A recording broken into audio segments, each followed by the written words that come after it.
आज हमने आपसे पूछा क्या शहरों में सफाई व्यवस्था की बदहाली के लिए स्थानीय निकाय लापरवाह हैं।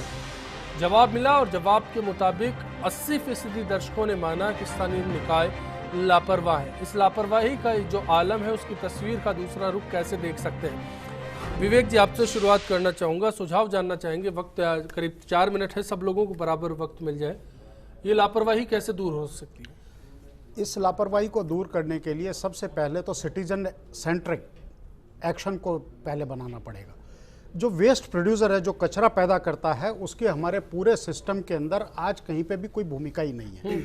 हम कचरा पैदा करते हैं, निम्बी सिंड्रोम के जैसे उसको बाहर फेंक देते हैं दूसरे के घर के आगे। एक ये बड़ा रूट कॉज है। दूसरा रूट कॉज है कि जो ऑर्गेनाइज्ड अनऑर्गेनाइज्ड इंक्रोचमेंट कॉलोनीज के अंदर हो रहे हैं आउटर सिटी में। वॉल्ड सिटी फिर भी बहुत बेहतर है, लेकिन आउटर सिटीज़ के अंदर जो सारी ड्रेन्स को रोक दिया गया है, बड़े बड़े रैंप बना दिए गए हैं, हरियाली के नाम पे एक्सटेंशन कर दिए गए और वहाँ पे उनको कूड़े घर के रूप में तब्दील कर दिया गया।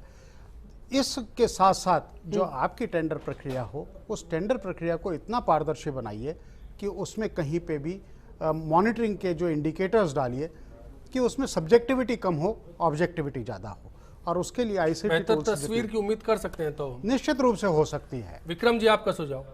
मैं यही कहना चाहता हूँ, सफाई व्यवस्था पार्ट टाइम में फुल टाइम होनी चाहिए। और फुल टाइम के लिए सीधा है कि सफाई कर्मचारी की भर्ती करके ये बिड्स प्रणाली बंद, जब तक ये कमीशन खोरी बंद नहीं होगी तब तक जयपुर के हालात सुधरेंगे नहीं। और कमीशन खोरी तभी बंद होगी जब सफाई कर्मचारी की भर्ती होगी। तो मेरा इन महापौर साहब से को सुझाव है कि 2777 कर्मचारियों की वैकेंसी रिक्त है, फार्म आवेदन लिए गए। 47,000 जयपुर की तस्वीर है। 47,000 सफाई कर्मचारियों ने आवेदन कर रखे हैं। इनको सिर्फ उस भर्ती की प्रक्रिया को पूरा करके सफाई कर्मचारी की भर्ती करनी है। आप देखना शहर की तस्वीर बदल जाएगी, नहीं तो यही हालात रहे तो शहर की इससे भी। ज्योति जी, आपका अनुभव है ऐसे में?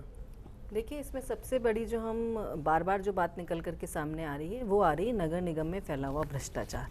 भ्रष्टाचार हर स्तर पे हो रहा है। सबसे पहली बात तो टेंडर को बढ़ाने की जो बात है, टेंडर समय पर ही क्यों ना हो कि बढ़ाने की स्थितियां क्यों पैदा हों।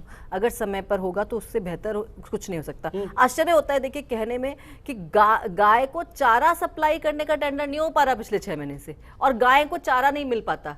कभी तो वहां के चारा सप्लाई नहीं होती इसलिए गाय को चारा मिलता, कभी वहां के जो कर्मचारी जो चारा डालने वाले वो हड़ताल कर देते हैं तो नहीं मिलता। तो इसलिए ये बहुत जरूरी है कि इस चीज को खत्म करने के लिए एक प्रक्रिया के तहत और जो जिम्मेदार अधिकारी हैं उस पर जनप्रतिनिधि कार्रवाई करने की क्षमता रखे, आवाज उठाएं कि ये अधिकारी एक बार और कमिटमेंट की उम्मीद के साथ मनोज भारद्वाज साहब, आपका रुख करना चाहूंगा।